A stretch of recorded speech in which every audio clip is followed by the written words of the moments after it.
And that's one of the things that, you know, we're going to be looking mostly at studio images tonight. They did do a lot of, you know, city streets, and there's a wonderful book, you never track it down. It was actually sort of the exhibit catalog for an exhibit they did at the Oakland Museum of California called Silver and Gold.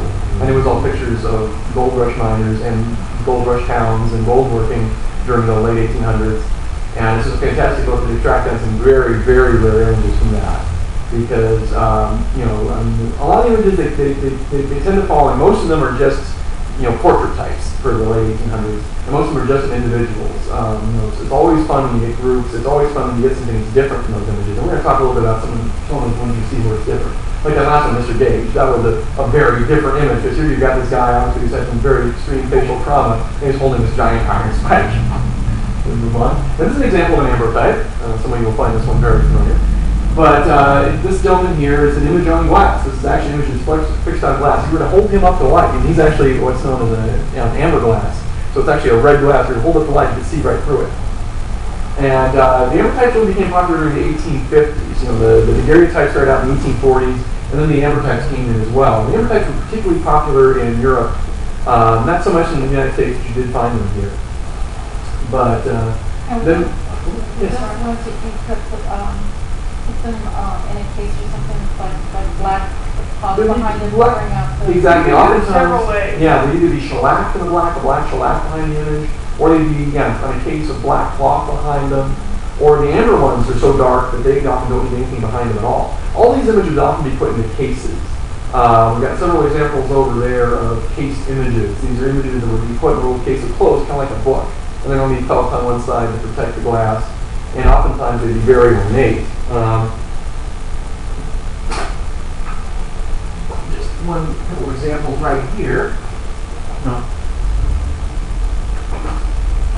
I'll grab this one because this one's, we really like this one. This one has a very special story to tell that we just found out this morning. But this is an example of a cased image.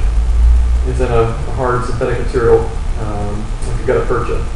And this is an ambrotype. It is an amber glass. And one of the things we'll talk about a little bit later on are the sizes. That'll be like a 1/9 size there. Yeah, if you like. Yep. And if anybody wants to look really hard, he's hiding a secret. We'll find out what that is in a little bit. Okay, we'll move on. Now, the next photographic process that came out to go through time here was the ferrotype, which is also known as a linotype or a tintype. And with that, you're actually using a sheet of metal to capture the image. And these became popular in the 1850s, and they really wanted to replace the ambrotypes and the daguerreotypes in common use. It was using the same technique as the ambrotype, using that collodion, that mixture of alcohol and ether and phloxin, or whatever the heck it was. And the thing with all these three types, the ambrotypes, the ferrotypes, and the daguerreotypes, is these were like one-shot images. The photographer would expose the plate, and that would be it. There was no negative. The image itself was normally the negative. And sometimes they would actually use a camera that had a prism in it or a mirror that would reflect the image and make it appear like it was right on the photographic plate. But the image itself was the negative. So it was a one-shot process. And when you see multiples of tintypes or daguerreotypes, even with their very rare or ambrotypes, this is an example of multiple tintypes here. This was shot with a multi-lens camera. There would be a camera that would have more than one lens on it. Sometimes they would have 4. Some cameras had up to 36 lenses on it for taking the small gem pictures. And so like this one here, this is probably out of a 4-lens camera. And what's fun about this is they had a special type of photograph in the 19th century called a stereo viewer. Those were very popular, especially with outdoor landscape scenes. These were, if you looked at your special viewer, a stereopticon, it looked like it was 3D. It was sort of a precursor of a Viewmaster slide viewer. And if you look at this image, if you line them up right, this will be a stereo image because they're taken from the left and right hand lenses of that camera. And because of the way the human eye works and the way these camera lenses are offset, it produces that stereo effect. So if you were to look at these two images of these children here in a stereo with a stereo viewer, you'll actually see them in 3D. They'll pop out like that. And so that's what's known as an accidental stereo view. But if you wanted more of these images, the only way the photographer could do it is they actually set up another camera to take another picture of this. It wasn't like there was a negative that could be used to make duplicates. So again, those three types, the daguerreotypes, ambrotypes, and the ferrotypes, were just sort of a one-shot process. And the reason these are called tintypes is that they're taken on metal. So it's either tinned iron or just plain iron that's been lacquered. And each of these photographic processes have enemies. The ambertypes, you have to worry about the images being either faded from the sun or being scratched off the glass. The daguerreotypes are very susceptible to air, and if they get out of their cases, any kind of fingerprint on the image will cause it to tarnish. And the thing is, you can't polish them because the image is so light on the silver. If you try and polish it, it'll just polish the image right off. There are labs where they preserve daguerreotypes and only involve blowing them with high pressure cyanide gas. So that's not something that most people I don't know about you, but I don't have any of that at home. Yeah, it's very difficult for that one. And with the tin types, the real enemy with these guys is rust.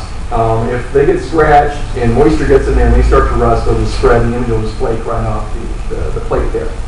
So none of these are really very permanent processes, and it's like, some of them do have a lifespan, and it's really sad. And sometimes you see some really beautiful daguerreotypes, and the details are fading right off of it. So those are the three early types of photographs there. All right, now this is actually, we're going to talk about some of the ferrotypes here. Now this, what you're seeing up here on the screen, is actually a gem-sized view. That's about the size of a postage stamp, and that was a very popular, very affordable photographic process where they would actually use a multi-lens camera, like those 36 ones I talked about. And this is like the trading cards of the day. You could take a whole bunch of these things, get the same image a whole bunch of times, and then what the photographer do is cut these up into these little postage stamp sizes, and then you pass them around to your friends.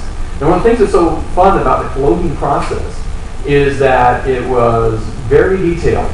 The lens would, because it was such a long exposure time, normally several seconds, it would really soak up a lot of detail. And so, like I said, this image we have blown up here, right up there, it's about 3 feet by 3 feet. Well, in actuality, it's about 1 inch square. And we have to scan it with a computer, but these things, even the small ones, can have a wealth of detail inside them. The photograph line is over there now. A little book? Are those gems? I don't look like those 16s. Yeah, that's right. Well, if you know what the size of a postage stamp is, just imagine that picture being the size of a postage stamp. You got the idea. Okay, we can move on. Now, then we have the carpet disease. Now, they're spelled correctly. What was it, Andy Jackson said? Oh, you wouldn't trust a man who couldn't spell a word more than one way. Now, along with the three processes I just talked about, the daguerreotypes, the ambertypes, and the ferrotypes, a lot of these are all called the wet plate processes because they involve liquid chemicals. We started having glass images, and this is a glass negative here. And through photography, by blacklighting it, we're actually able to make a positive of it. So this is what's in this glass plate here, this little family grouping. Now we're starting to glass negatives. That's, now you can start making duplicates because all you have to do is, re-expose this onto photosensitive paper, and you can start making copies of it. It's kind of the same way film cameras work all the way up to what little left of film cameras is still being used today.